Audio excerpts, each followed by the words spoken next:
Okay, today's beer comes to us from Louisiana. That's right, we have a brewing company out of Louisiana, a little bit north of New Orleans, about 30 miles north. You'll find a town called Abita Springs, and that is where the Abita Brewing Company is. Today we're going to be reviewing their flagship beer, one of their flagship beers, which is actually an English brown ale, which when you think New Orleans, you're not usually thinking English brown ales, but here we go. Abita has one of them, as a matter of fact. This is TurboDog, coming in at 5.6% alcohol by volume. We've done a few English brown ales before. Of course, a Cigar City Maduro brown ale coming to mind is my personal favorite.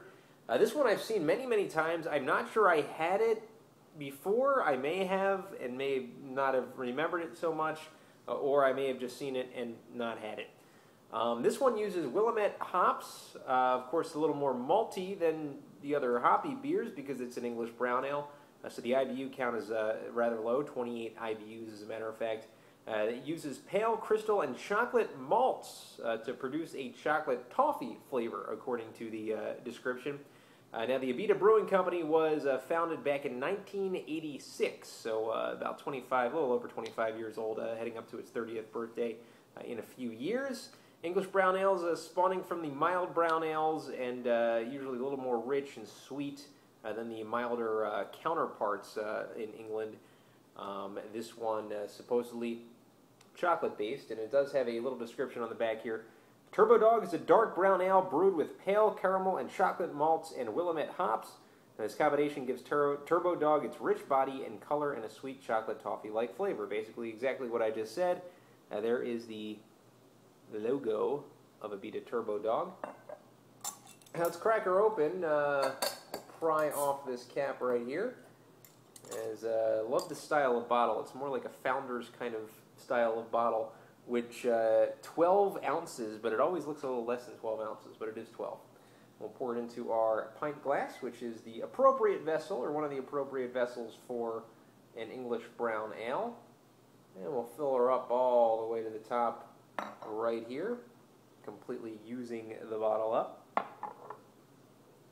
Now there is a very, very dark brown ale. This is almost not I would say very, very, very dark, almost purplish in color.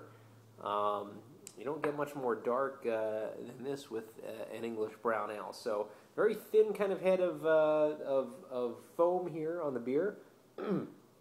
Let's grab a whiff. I'll tell you what, I'm getting like almost a milk chocolate sensation out of this aroma. A little bit fainter of a smell than the Cigar City aroma had, but I am getting a chocolatey smell. I'm not getting much of anything else as far as the malts go. Maybe a tiny bit of toffee.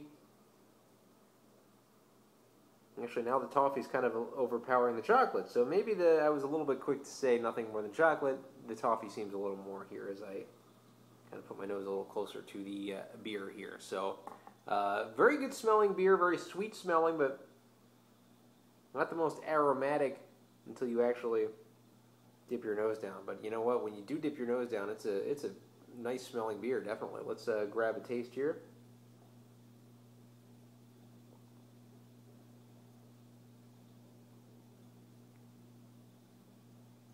Definitely getting that chocolatey sensation, getting that malty taste. The toffee, I can definitely taste the toffee here as well. Almost tobacco-y, like a light tobacco-y kind of taste to this beer. Not completely overpowering, not quite as full and tasty as the Cigar City Maduro Brown is, which still I would say is my favorite brown ale, but let's grab another taste.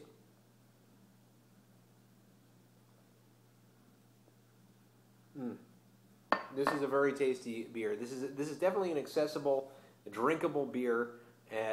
Very good representation of style as well.